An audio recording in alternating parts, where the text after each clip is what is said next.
What's up guys, I'm Tommy and welcome to Tommy Tech Outdoors. Today I'm going to show you a problem I had with my DJI Osmo Action. So stay tuned.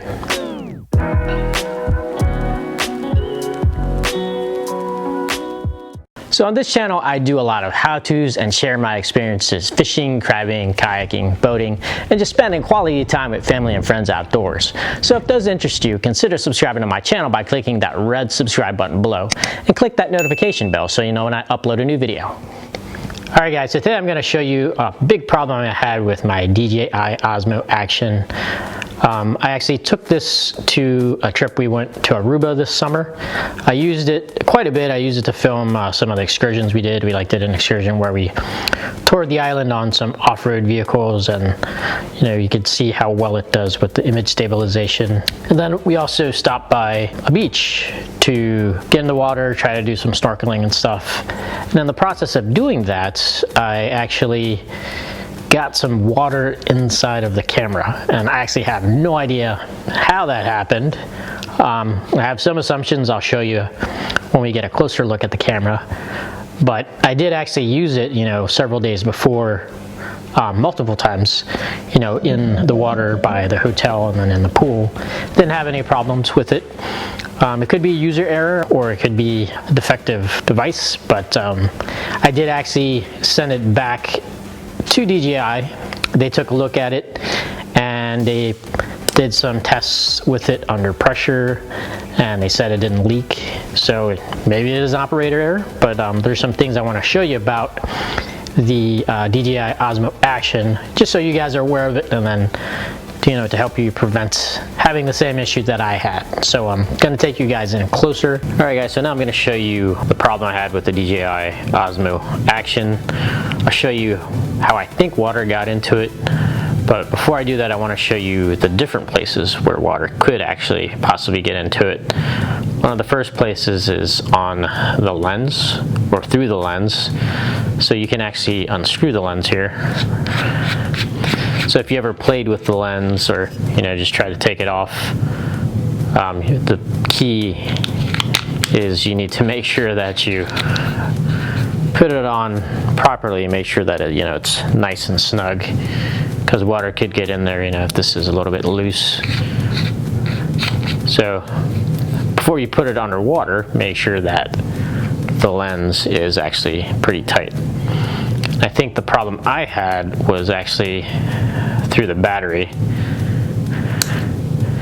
and I'll show you where I kind of don't like the design of how this battery is.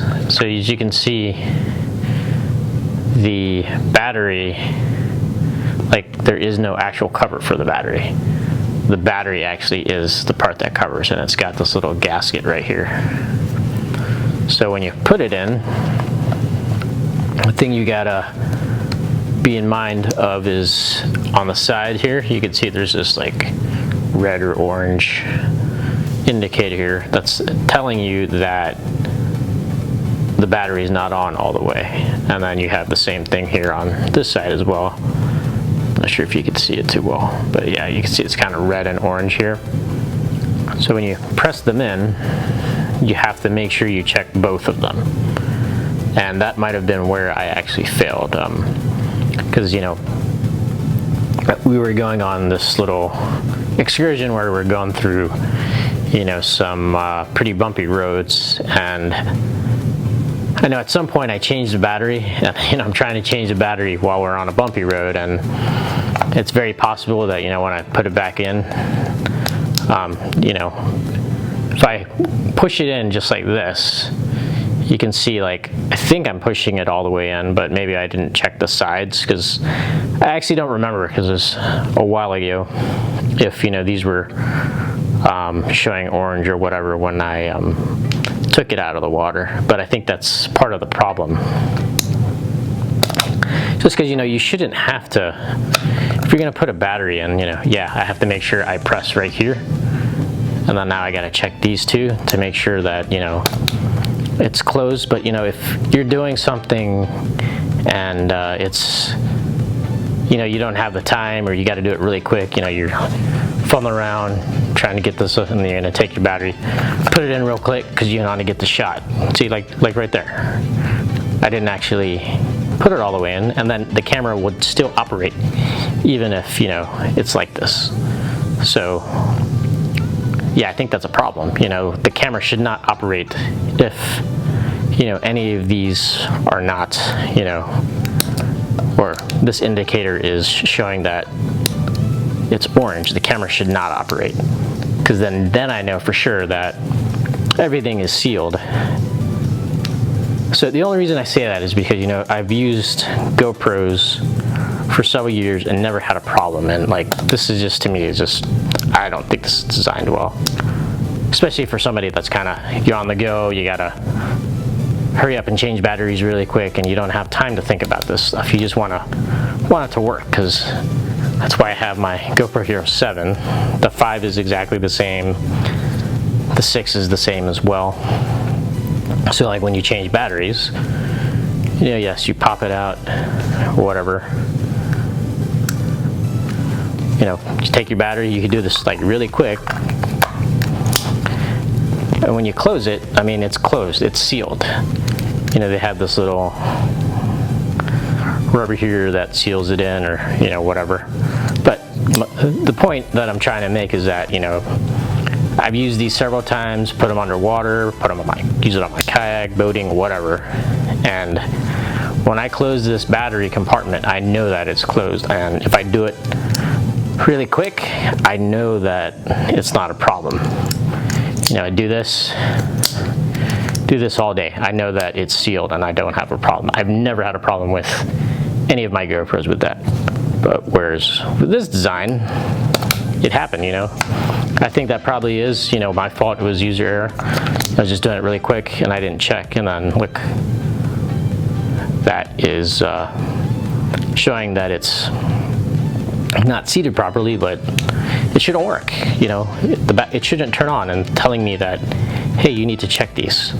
Like, if you're on the go, you shouldn't have to do that. So that's just my big gripe with this. I just think that's just really bad design for the battery, you know, especially just because if you're on the go, you got to do something really quick because you got to get a shot, or like in my situation, it's really bumpy. So I didn't have time to, you know, worry about this.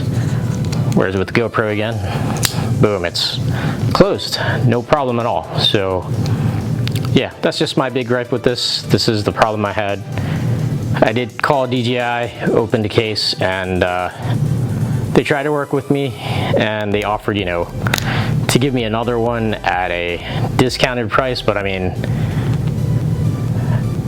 there's high potential it could happen again to me, but I know I'd be more aware of it. So, you know, just big thing, if you have this, make sure you close it properly.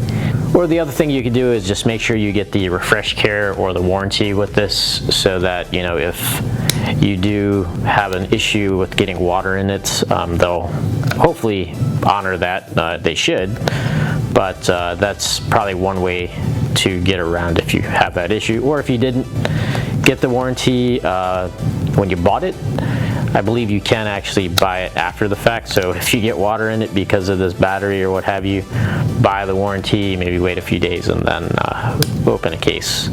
Alright guys, so that was the problem I had with my DJI Osmo Action, just getting water in it. Would I buy another DJI Osmo? I'm not too sure that I would. Maybe after a couple iterations of this, because this is like the very first one that they've made, and you know, DJI is known for their drones, not really, you know, action cams. So I do think they need to work on the design of this battery, which I don't like at all. If maybe they fix that, and then, you know, the specs are pretty good whenever they do that, maybe I would get another one. But there's some other cameras that I'm actually looking at to get into, so stay tuned for some videos on that as well. If you guys have any comments or questions about the DJI Osmo Action and what happened, you know, let me know in the comment section below.